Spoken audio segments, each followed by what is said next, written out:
Hi guys, thank you for tuning into my channel, and I just want to say a big thank you to all of my subscribers. I really appreciate you for subscribing to my channel, for leaving your comments and for liking my videos. So something I want to talk about is dating again after a bereavement or a divorce.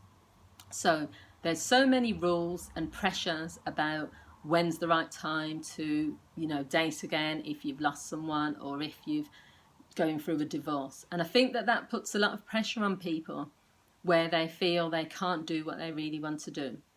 They feel that, it's only been 6 months, so I shouldn't be moving on yet. Or, what are people going to think in the community if they see me with a new partner? And I think that's quite sad, really, because we only get one life to live.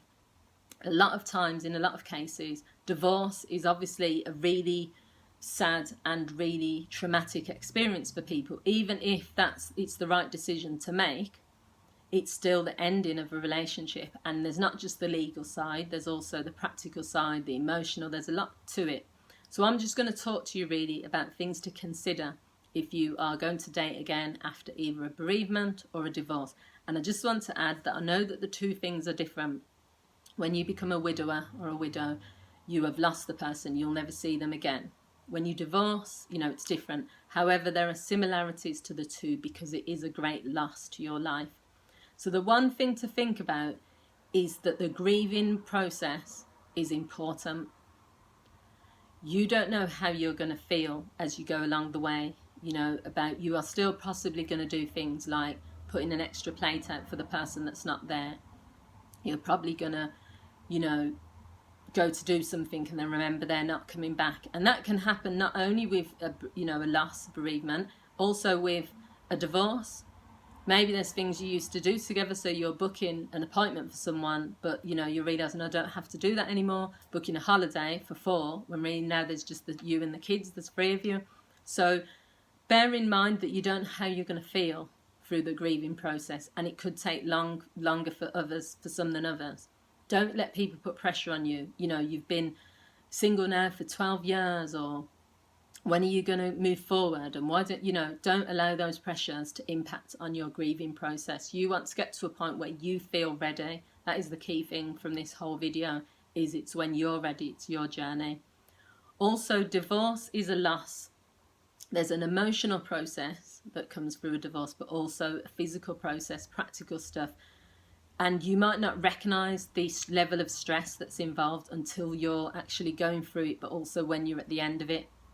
Because to have to sit and go through, belongings and separate them, to have to sign the divorce papers, to have to discuss custody if you've got children together, to have to change your name, there's so many things that you're probably just going to be doing and getting on with, but you could have, an emotional breakdown from this. And what you need to recognise is that if that does happen, then seek some support. And it doesn't have to mean you go for counselling.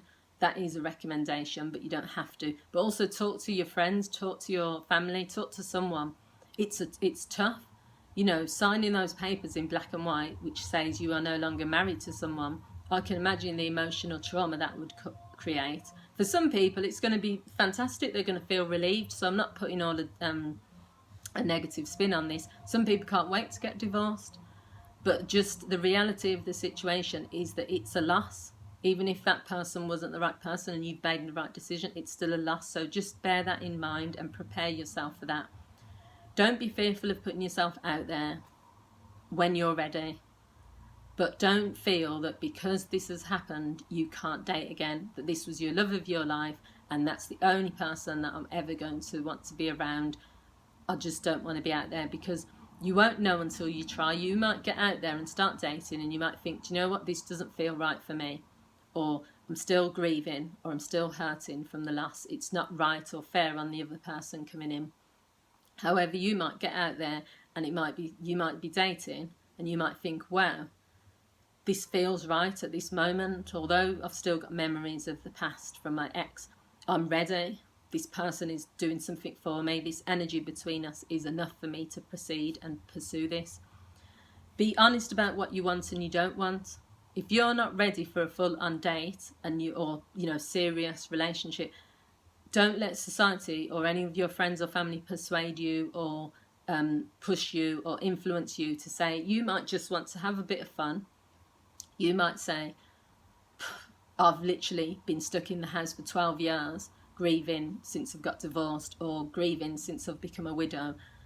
I just want some company. I just want companionship. I just want intimacy. I just want to go on a date and see what that feels like with another man or another woman. And you're allowed to do that as long as you're honest with the person and honest with yourself. Because the difference is when someone says, because I want to forget, I'm going to go out there and throw myself out there, and then using people like on a rebound type thing, that is a bit different, because it's not going to benefit you because you're doing it for the wrong reasons, but also it's not fair on the other person. They're not aware that you're just having a bit of fun and rebound. So it's about being honest. And the final thing really is to go at your own pace and don't compare your past relationship to the new relationship you're about to enter into. No one can replace another person in your life if you are still holding on to certain memories. Are not going to disappear anyway. Memories don't die with the person. So just be open to the possibility that this could become a loving relationship. As long as you're open-minded, anything is possible. But when you say, I don't know why I'm on this date anyway, because no one's going to compare to my Johnny, or it doesn't matter what this person does, there's just a block there because I'm still thinking about so-and-so. Just be honest with yourself if that's the case. But if you are open, then it can happen. So I hope you found this video useful. As I've said, this is quite a sensitive topic for some people. There's no right and wrong answers. Do what feels right for you.